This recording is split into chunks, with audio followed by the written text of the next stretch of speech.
Welcome to NAFI's More Right Rudder podcast. I'm Beth Stanton, NAFI's Director of Publications and Editor, and today is the first episode of our new series, The Writers Behind the Stories. Content for NAFI's bi-monthly Mentor magazine is sourced from NAFI members who volunteer to share their experience and tribal knowledge with the NAFI community. The best part of my job as NAFI's editor is working with the mentor writers. I get to know them through phone conversations and emails all throughout the creative and editing process. And I always wish I could sit down and have a drink with them and to pick their brains. Everyone is so interesting, and I'm impressed by their diverse backgrounds and experience. And I'm really curious to know more. In journalism, we consider who, what, when, where, why, and how. So I wonder, who the heck is this person? And what have they done to gain their insight and knowledge? When, where, why, and how, flight, and instruction. Then, of course, there's the stories they write. Why is this topic important? What have they done to gain their insight and knowledge? How did they come up with this article idea? When did they decide to write this story? What did they maybe leave out? A while back, NAFI Director of Program Development, John Niehaus, and I were having a conversation about this. And we came up with the idea every couple of months to feature a mentor author on the show. For this inaugural episode of The Writers Behind the Stories, I'm pleased to welcome the one, the only Boots to the show. Anyone who has been reading Mentor for a while might recognize the name. If you have enjoyed his informative and entertaining articles over the years, wait until you meet him in person. Boots is his full name, not his nickname, and he was raised in Hollywood, California, which he said is usually enough of an explanation. He has been flying for 55 years and is a CFI, CFII, MEI, and is an AMPIA mechanic. Most of his flying was based at Van Nuys Airport in Los Angeles, the fabled GA airport, immortalized in the documentary 1-6 Right. He now lives in Knoxville, Tennessee, where he is an active flight instructor. Boots has flown all over the world, including Central America, Africa, and Europe. He was a professional motorcycle racer, and he still rides the 1940 Harley he built from scratch. He is an avid hunter and shooter and actually tried out for the U.S. Olympic team twice in the 1980s. And he's been the owner of several successful businesses. Boots was the winner of the 2022 Laszlo Excellence in Writing Award, which is presented each year at Oshkosh to an individual who has made significant contributions to NAFI publications. If you look up colorful character in the dictionary, you just might see a picture of Boots. Boots, welcome to the show. Thank you. I think you know more about me than I know about me now. Your fame precedes you, Boots. So Boots, my first question to you is, how long have you actually been a member of NAFI? Oh, I don't know. Ever since I got my my first CFI, my initial CFI, I joined NAFI immediately, and I'm guessing that's 25 years or so. I'm guessing. Okay, so it's been a while. So in our pregame conversation we had a while back, I asked you how many articles you'd written for NAFI and when did you start? And you told me you actually couldn't remember. So I reached out to David Hipschman, our former director of publications and editor, to ask him. And he replied that you've probably written about a dozen articles over the last 5 years or so. That sounds right. I'm thinking I've written even more than that, but I honestly don't know. I tried to go through my notes after I talked to you. I ran into 11 or 12 of them, that I had copies of, but then I just ran out. I don't know. So here's my question. So if you started writing for NAFI, let's even say 5 or 10 years ago, what made you start writing these articles? Like, what was the motivation? What was the impetus for you? Like, I need to start writing these things down. There was never a motivation. to become a writer, to start writing for that. The inspiration for a given article here and there usually was some event, aviation event I'm talking about, maybe something I saw, a memory of something that came back to me from the past, and thinking it would be interesting. I started with one or two. I also wrote some articles previously for some other publications. Now and again, same situation. But as mentors started printing them and got good feedback, it sort of inspired me to come up with new events, or I shouldn't say events, new articles based on events from history or even current events. I mean, I found one or two of the articles that I've written from things that have happened very recent. Well, I love that you, you are definitely one of the more prolific mentor contributors. It's been not even quite a year since I took over as director of publications. It was July of 2022, and we're recording this. It'll be live in May. So I was very, very happy to inherit you from David because you'd been writing for David for years. And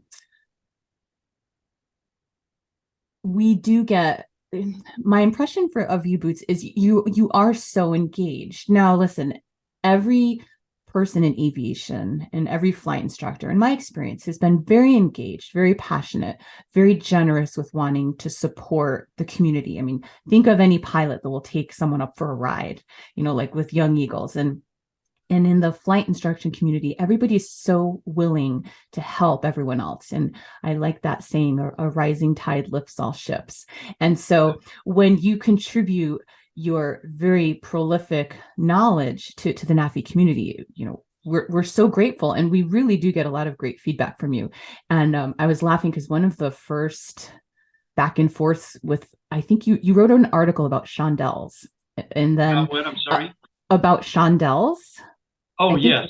Oh, that was and it generated a lot of letters to the editor and back and forth. And, one thing about pilots is we are all very opinionated, and we all have our say and our beliefs about certain things. And it was just so funny because I think for multiple issues, the letters to the editor went back and forth, and you replied. I mean, it was almost like an article that you replied back with. And so I really think that's a beautiful part of the community at Mentor magazine, that everybody is so engaged. And so, okay, you write the article, and then you're very engaged with replying to the people who have comments and feedback about your material.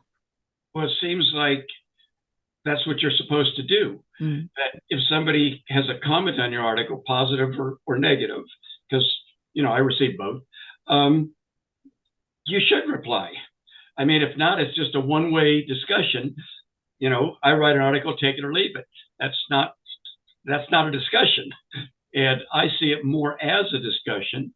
As you said, pilots are opinionated in general. And I remember that specific article. And in fact, there were two articles that mentioned chandelles, now that you mention it.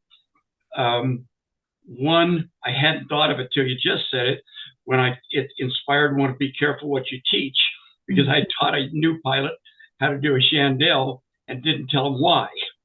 Well, he did a chandelle to escape turbulence. And when he told me that, I had to sit down with him and rediscuss the whole scenario. That's not why you do a chandelle, or everyone why you would do a chandelle.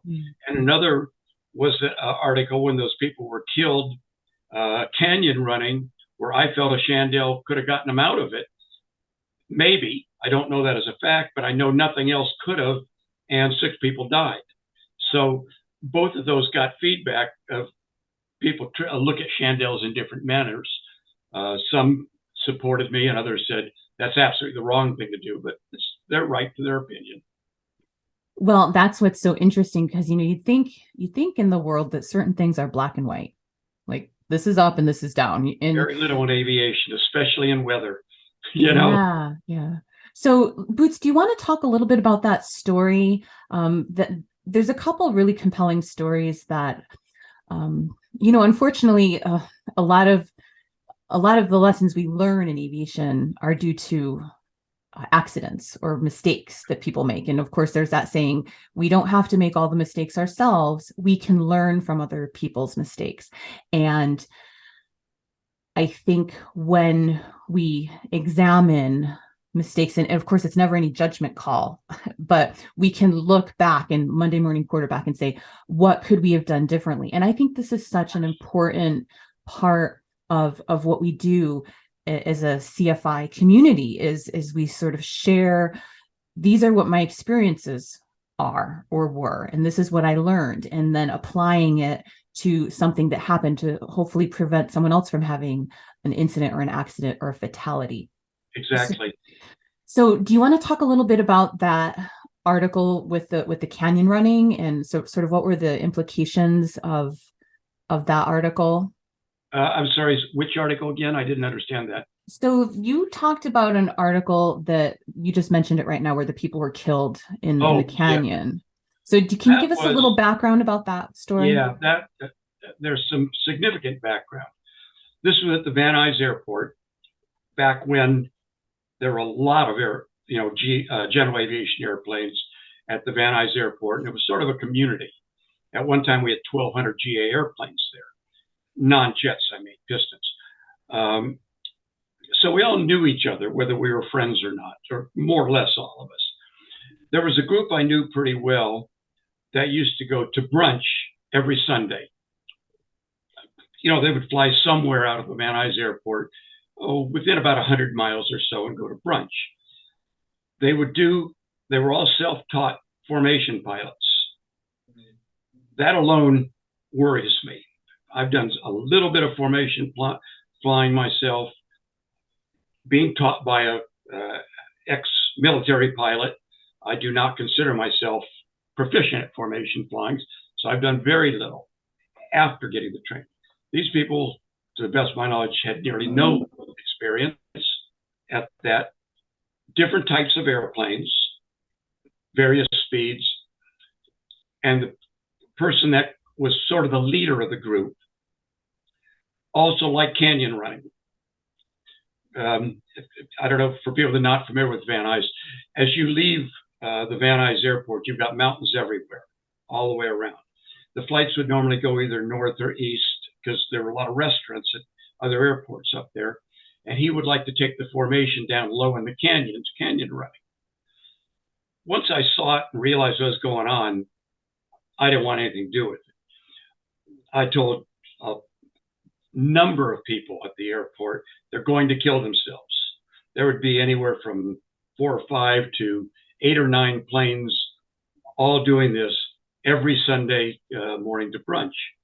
At the same time, I had a female student, that I was flying for her instrument and her commercial rating in my Cardinal RG. And she used to go with them on those Sunday flights. I told her several times they're going to kill themselves. We argued about it occasionally. I mean, it really wasn't my business to tell her what to do, other than I'm her flight instructor. I consider it sort of a flight instructor should be giving that information to their students, telling them what's dangerous. We're trying to keep them alive. In any case, I had told a lot of people the same thing. I finally got upset after seeing a few new developments in this it wasn't an organization, loose group. I said, look, either stop flying with them on those flights, or I'm just going to stop flying with you, because they're going to kill you. They're going to kill themselves. They're going to kill you. I just don't want anything to do with you, flying with you anymore, if you're going to keep doing that. She was mad, but she stopped. She had the opportunity to work on weekends if she wanted, so she just started working on weekends. So there was no, discussion of why she wasn't flying with them anymore. 2-3 weeks later, they go off on a flight, and a good friend of mine, who I knew to be a very experienced ex-military pilot, went with them, but he would never get into the formation with them. He would stay quite a bit behind them, higher, and then just meet them at the restaurant for brunch out of safety. Two of them, the leader, a plane tightly on his wing, who was a low-time pilot, both were flying Bonanzas, dropped down into the canyon and had 5 or 6 others following them. But as you know, a formation, they're stepped up, so the ones behind them are a little farther behind and lower. The last communications that was heard on the air-to-air radio by the friend of mine who was back in like much higher and lower was, I won't use the names, but saying, "Do you think you're going to be able to get out of there?" His response on the radio was, "I don't think so." Think about that in a formation flight. I don't think so. No one ever called formation break. There was no pre-briefing. He pancaked in, the guy in his wing pancaked in, both planes exploded in flames. Number 3 and 4 that were stepped higher, of course, they saw it, powered up, and barely escaped the canyon. And the rest didn't have a problem. The friend of mine orbited high cover, called for help. When the responders arrived, they were in an area where first responders got there within about 30, 40 minutes. He turned around, headed back to Van Nuys. Hour and a half, 2 hours later, he was on the ground telling us what had happened. I called the girl I was flying with. She worked at a hospital, had to leave an emergency message for her, of course. She called me back about 15 minutes later. I explained what had happened to her. Sorry, not what happened to her. I explained what had happened. I knew who were aboard those planes because a friend of mine had given me the names. Told her what had happened, who they were. Dead silence for a minute. She came back on the phone and said, "You saved my life." What does a flight instructor do? I mean, that's our job, more so than teaching them to fly. I mean, the joke about we don't teach them to fly, we keep them alive long enough to teach themselves to fly. And I really believe most of that. But this was a classic case, and that was the event that ended up talking about a couple of that I talked about in 2 or 3 articles without always necessarily mentioning the event that caused the articles, but remembering them, was the inspiration for other articles. That is super powerful story. Thank you for sharing that. And pretty much all of us here listening to this right now have lost friends and colleagues in aviation accidents, and it does get emotional. So here's my question. By the way, that girl did go on to finish her instrument and commercial with me. That's excellent. Well, thank you for keeping her alive, Booth. Yeah. So as you're telling me this story, I'm thinking this harkens back to aeronautical decision making, and so much has been written and spoken for more than 100 years since the Wright brothers flew about pilots making decisions, whether it's flying into IMC, whether it's scud running, whether it's canyon running, like what you just described. What do you think? So I guess I have a couple of questions, and these are kind of universal questions that we're all asking, but I think it's an interesting conversation to have with you since we're on this topic. Is why do you think people decide to continue to do things that may kill them? Do they not understand the consequences of this? For example, your student, she was happy to go along with it. So did she not understand? Is there some sort of peer pressure? Is it sort of that invincibility aspect? Is it a lack of imagination? Is there I don't think it's going to happen to me? I don't know, all of the above. I mean, Boots, you've been an instructor for decades. Yeah. What are your above. All of the above? And think of the personality of most people that start learning to fly, other than the airline guys. I mean, the guys that are doing it as a career to go into the airlines, to them it's professional career management. For almost all the rest of us, the type A personality of especially the male pilot, all of the above.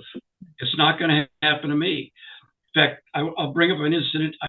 Not an incident as much as a reoccurring event that I don't think I've mentioned to you.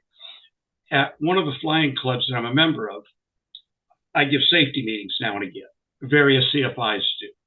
Most of the people that come to our safety meetings are low-time pilots, new pilots, students, that kind of thing. And there'll be 30, 40, 50 people come. We give free pizza and water out. That incites them. When I conduct these safety meetings, one of the first things I ask is, how many of you know anyone that's died in a light airplane? One or two people usually raise their hands. I said, well, I've known about 50. And that's the truth, roughly. I said, I can name most of them. Half of those were probably friends. That gets their attention and they listen. I've gone to other safety meetings given by other people, and they talk about you shouldn't fly if the temperature is below this and above that because of ice. You should. And everybody's sleeping through those meetings. Somehow you got to get their attention before they're even listening. And that was my method of getting their attention, and they listened. And that it is true. I've known that many. No, and I'm sure that many of our listeners right now could, depending how long you've been in aviation, you have a double-digit number there for sure. So there's another article that I believe we had it in the September, October 22 issue entitled, "Why Do People Want to Fly?"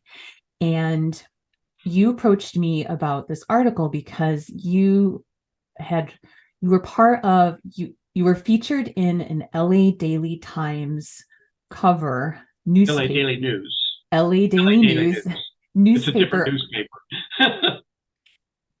You were featured in a newspaper article for this publication, and it originally was they reached out to you, I believe, because there had been an accident, a pretty high profile accident that had happened recently, and it sort of made people wonder, non-aviation people wonder, like, well, why the hell do people fly in these small airplanes? And so the newspaper article turned out to be something quite different once the reporter and the photographer came out to meet you and to interview. So, Boots, can you tell us a little bit about what the newspaper article was supposed to be, and then what it turned out to be? That really turned out to what I'm proud of. I mean, the newspaper article. There was that high-profile accident in New York where an airplane flew into a building. 2 people were killed. Because the pilot was so well known, he was a celebrity, a sports celebrity, it made nationwide news. I mean, normally you wouldn't even hear about an accident in, say, Arizona that happened in, New York. This one was in every newspaper.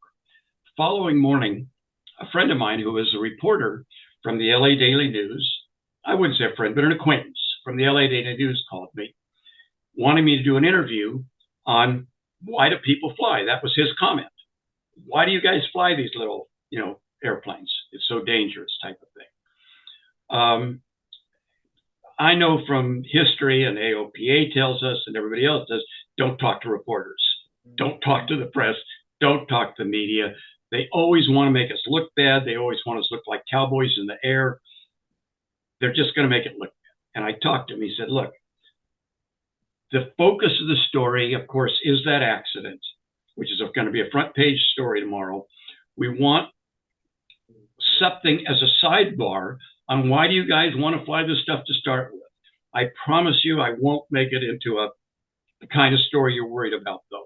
I'll give you a professional story, but I need something. I thought, well, he didn't say tomorrow. I'm sorry. He said, he was just said about doing the story. And I thought about it for a minute, and I thought, well, this guy's been honest in the past. I'll trust him. I said, okay, and he wanted to talk to me and a couple others. So I said, I'll call around, get a couple of friends organized, and maybe we can get together in a couple of days to do a story.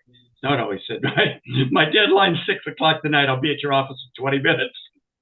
20 minutes later, he shows up at my office. My office was at the Van Nuys Airport. I ran a company right there, next door to the airport fence.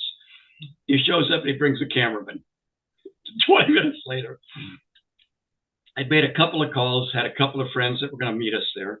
And we drive over to the airport in my car because I could drive in. I had a hangar for my airplane. They couldn't drive in on their own. It started as we first driving in, the entrance for us GA pilots was between rows of hangars. As we're driving in, one of the hangars was open on the side by the entrance, and there's a P-51 in there, and a young guy, 18, 19, is standing up in the wing and kind of cleaning the plane, normal type of stuff. We saw that at Van Nuys all the time, and this was not the reporter, but his cameraman stopped me and he said, "Wow, there's a P-51 Mustang. I love Mustangs. Could I take pictures?" On and on and on. I said, whoa. No, you can't take pictures unless I get permission of the owner. Well, I knew the owner. I could use his name, I'm sure, because he's a well-known movie guy. His name is Kevin LaRosa. I said, "I've got to call him and see if we can get pictures. We can't just take pictures." So I called him on my cell phone. Well, his office was right there too. And he comes out of his office that was upstairs on the other, right there, you could see him. He said, "You can go ahead and take pictures of the plane." He said, "But I don't have time to do it. They want to do an interview." He said, "I don't have time to do an interview." He said, "Talk to my son." I didn't know that was his son on the wing. Well, that was Kevin LaRosa Jr. on the wing, cleaning the plane. So we get out. They take a bunch of pictures. They ask a bunch of questions. How did you get into flying? That kind of thing. And Kevin Jr. gives an incredible interview. I mean, I didn't know him. I didn't know his father. Just about the privilege of aviation, and his father's teaching him to fly the Mustang, and all he has to do is get good grades and keep his nose clean. And he didn't say, like other friends, getting in trouble. That incredible interview. That it did. Some of that made the paper. But then we go on in. We do my interview at my hangar and my airplane and all that. By the way, I saw Top Gun Mustang that just came out recently, the movie. Credits rolled. Kevin LaRosa Jr. was the aerial coordinator. He grew up. This was 2006. We did that. I looked at that. That's Kevin. The funny part is, I've known Clay Lacy since he started his company, Clay Lacy Aviation. He was the aerial coordinator on the original Top Gun. And we're still good friends. I talk to him every few weeks. In any case, so we go on into my hangar, and I give him my interview on this and that. He talks to another one of my friends that had an airplane there at the airport, does a couple telephone interviews, and then he kind of wanted to go around the airport to take some just general public pictures. And he said, "We're not allowed on the airport on our own. We can't just drive around." I said, "Well, get in my airplane. I'll taxi. I'll get a taxi for just taxi." And then I thought about it as we climbed in my car and we were about to climb in. I said, "Why? It's a beautiful day. Let's just go flying." "Oh, okay." He said, can my cameraman sit in the front seat so he can get better pictures?" "Sure." We taxi out, take off in my Cardinal RG, do the basic scenic route I usually would take on a beautiful day in Southern California, fly over Malibu Canyon, over Pepperdine, down to the beach run, head up the beach off of Santa Monica. I intentionally didn't fly over Magoo Naval Air Station. They will give us permission to do so. It's a restricted airspace, but normally they give us easy permission. I thought better of it, thought, I don't want to see a picture of the naval airspace in the newspaper tomorrow, so I didn't ask permission. Instead, I broke off, flew over Thousand Oaks and Simi Canyon, all that. We go by, and that's pretty much it. We fly back, land at Van Nuys, park the airplane. They take off because he's got to write his story. Next morning, he calls me at home early, the reporter. Said, "How do you like your 15 minutes of fame?" I said, "What are you talking about? I just got up." He said, "Go out and buy a bunch of all the papers you can find." He said, "My editor liked our story the story I did, that he named the allure of flight so well that he made that the front page story above the fold, and he made the accident the sidebar. And he did a great article. I've got that one framed.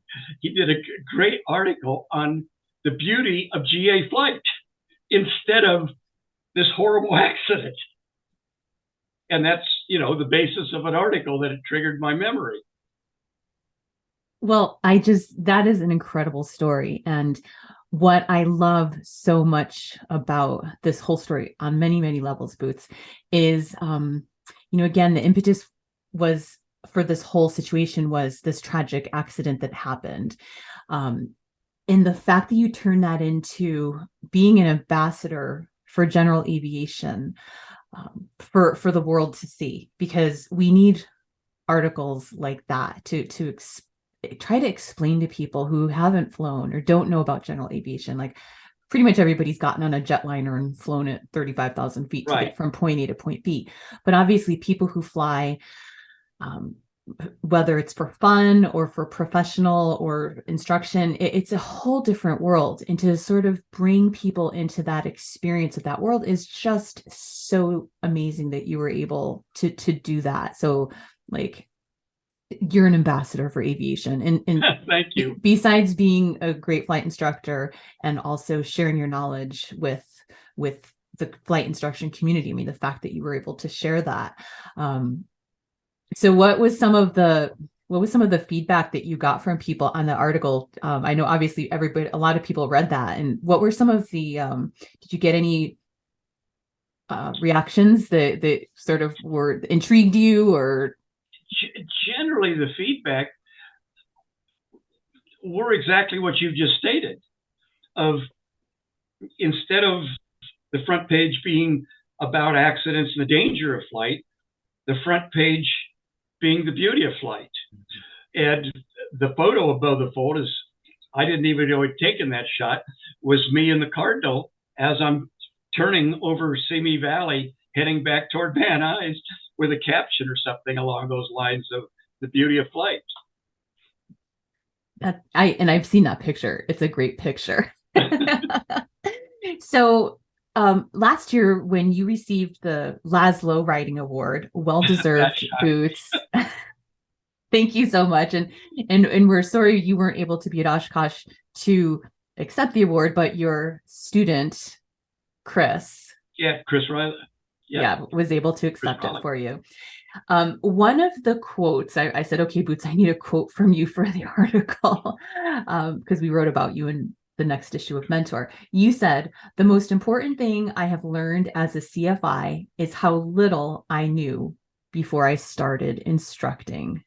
Absolutely. So please tell us a little bit about that. When we're flying ourselves, we're not teaching, we're flying. Whether we're a CFI, whether we're flying instrument, commercial, whatever we're flying.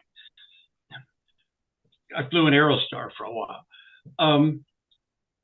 We don't know the mistakes we're making other than the bad ones. The little stuff, we barely even notice. We just keep flying and we're doing fine.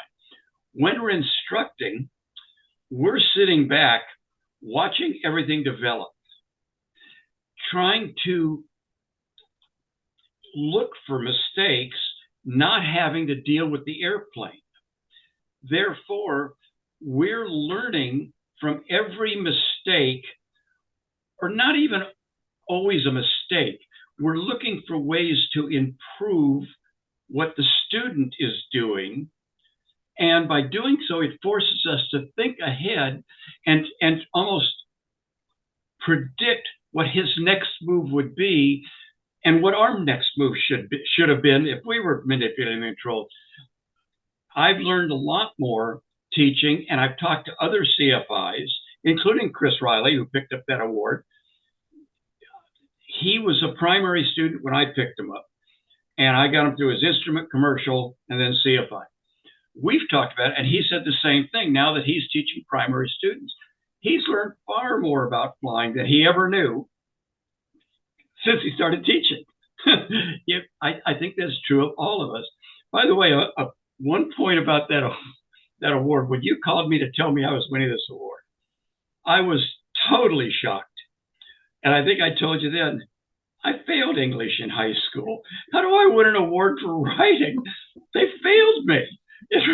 I still don't know what the words, what the terminology in English mean, much less how to do it. And yet you didn't edit many of my articles. It just seems like they're printed almost verbatim. I didn't know what to say. Well, you bring up a really good point, Boots. This was actually a wonderful segue because I was about to ask you, what would you tell other NAFI members who are listening to this podcast and they're hearing your stories? And by the way, you're super inspiring. I know that's probably embarrassing you and you probably don't want to acknowledge it, but your work that you've done over the decades is quite amazing. There may be people out there right now thinking, oh gosh, maybe I could write that story, or maybe I could share this thing that happened, but then they won't do it because they'd say, oh, I can't write, I'm not a writer. What would you tell those people? Write the way you talk. I think I do. When I read some of my own notes and my own stories, they sound, when I'm reading them back, the way I talk when I'm talking to friends. And that's the only advice I give them, or can give them, is write the way you speak. Now, if they can't speak well, I don't mean speaking to an audience. I mean when you're talking to your friends. If they're people that don't speak well talking to their friends, maybe they can write, maybe they can't. But if they can speak, hold conversations with their friends, there's no reason they can't write.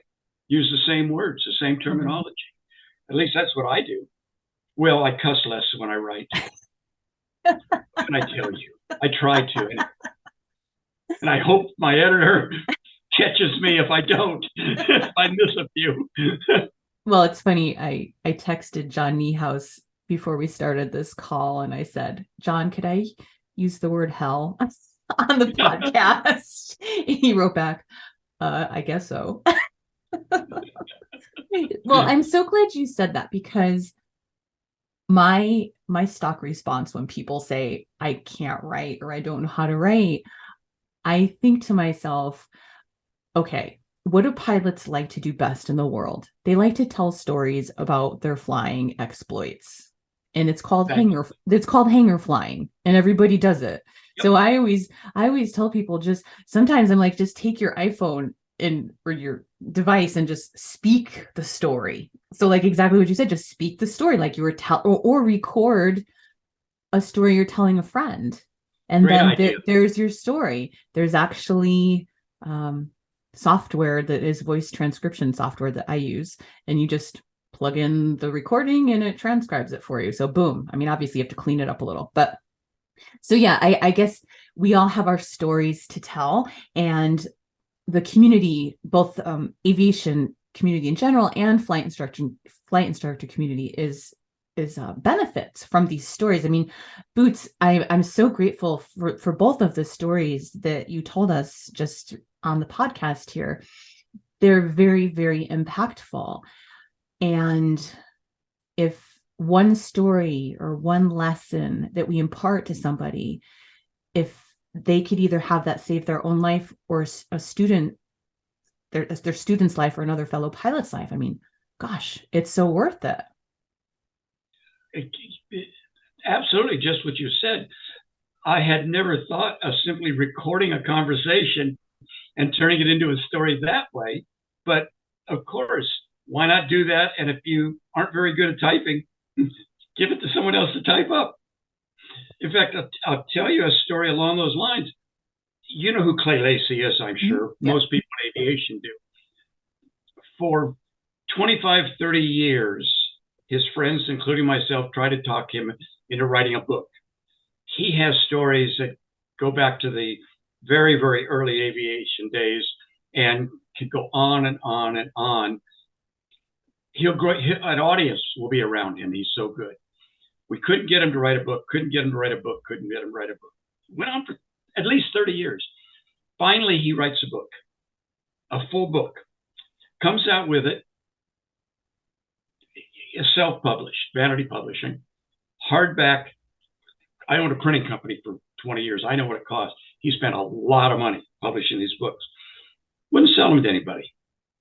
Clay, we want your books. What are you talking about? Wouldn't sell them to anybody. Finally, one day, I show up at the local pub we're all drinking at, and he hands me one. Not just autographed, page by page by page. Remember when we did this and that on each of the stories? That's what he was doing with his close friends, and that's why he wouldn't just give us or sell us books. One by one, with his close friends, he was going page by page, signing and making personal notes to the friends that remembered these events with him. And then he gave some of the books to the, I think, EAA to auction off for charity. But when you talk about writing book, of course, he had a ghostwriter writing with them, because this book probably goes 300-400 pages, one of the valued books in my library today. But yeah, hanger flying. Some do it more than others, but they make good stories. Some good stories, some pretty bad stories, but most could be turned into a instructional article if somebody thought about it and thought about what could be learned from this. Or in my case, I look at it, not only what can be learned, what can be imparted to another in-flight instructor to use to teach a student. Are you following me there? In other words, it's not just learn from what I'm saying. It's, look, how could you teach to get around these problems? Now, and that's why we are so grateful to have you, Boots, as one of Mentor's authors. You're a treasure. And when John and I talked about starting this series on the podcast, there was never any doubt in my mind who the first person I was going to interview. It was always going to be you, because you do have a bit of a mystique about you. And it's funny, I was talking to another mentor author several months ago, and I told him that we were going to start doing this series on the More Right Rudder podcast. And I told him, I'm like, guess who's going to be the first one I interview? Boots. And he said to me, yeah, who the hell is this guy Boots? Like, he was so, and that's why I had to ask John if I could use the word hell. So people are really, like, I think we're all quite intrigued by the man behind the pen. And so this has been a wonderful glimpse into you, Boots. Your personality shines through in your stories. Like you said, you write like you speak, and it comes through. And the man behind the mystery now is a little less mysterious. Hopefully we didn't blow your cover. I don't try to be mysterious. It's just, I had so much freedom to do so many things for so long. You stack them up, and they seem like they aren't possible to do so many different things. But I've had so many years. Yeah. And so just sharing your stories with us is just, it's invaluable. And I just want to thank you from the entire NAFI community, from the bottom of all of our hearts. You are a treasure in our community. And for our final words here, Boots, tell us, what is your favorite part of flight instruction? Boy, that's a tough one. No one's ever asked me that before. I enjoy teaching. The only thing I was starting to say something and then realized that, no, that's not true. I was going to say the only thing I ever taught is flight instruction, but no, that's absolutely not true. I've taught dozens of people shooting. I'm a world champion shooter of various types. And I've taught lots and lots of people how to shoot handgun, rifle, combat, all goes on and on. Friends of mine, especially women, friends of mine used to have me teach their wives and girlfriends self-defense shooting. And they quit doing that some years ago. They thought, who's the most likely person for them to shoot? Us. So they wanted me to quit teaching women to shoot. That was half a joke, but they did. They used to all have me teach their wives and girlfriends shooting. Math, because math was always I was a whiz kid in math. It was so easy. Business, I've owned, managed, I've either owned or been the head of the company since I was 18 years old. I mean, literally that long in business. And I only quit business 5 years ago. So small companies right up through publicly traded large companies. So yeah, I've taught a lot of things and I enjoyed it. I guess that's probably what I enjoy about being a CFI is I just enjoy teaching people. I don't do any primary instruction because the legal liability the civil liability is just too high for me to accept. But I especially enjoy teaching instrument. Commercial is easy to teach. CFI is very, very difficult to teach, but I enjoy the challenge of teaching a new CFI. We all know what the failure rate is on the initial check ride for new CFIs, but I enjoy that challenge. So it's just a matter of enjoying the challenge, I guess, of the teaching process. I like teaching people, by the way, in simulators, in full motion sims, because I can do things I can't do in an airplane. Well, we are so lucky to have you. You've been just a rock star guest here on our new series, The Writers Behind the Stories of the More Right Writer podcast. So please give us your comments. You can put them here in the comments here on the podcast. You can write in to bstanton@nafinet.org. That's my email for NAFI. Tell us what you thought of this interview with Boots. And we will see you next time on The Writers Behind the Story, NAFI's More Right Writer podcast. Boots, thank you so much for being here. Thank you for having me. And I just enjoy the relationship with Mentor and NAFI. Well, we enjoy it too. Thank you. Take care. Bye now. Bye.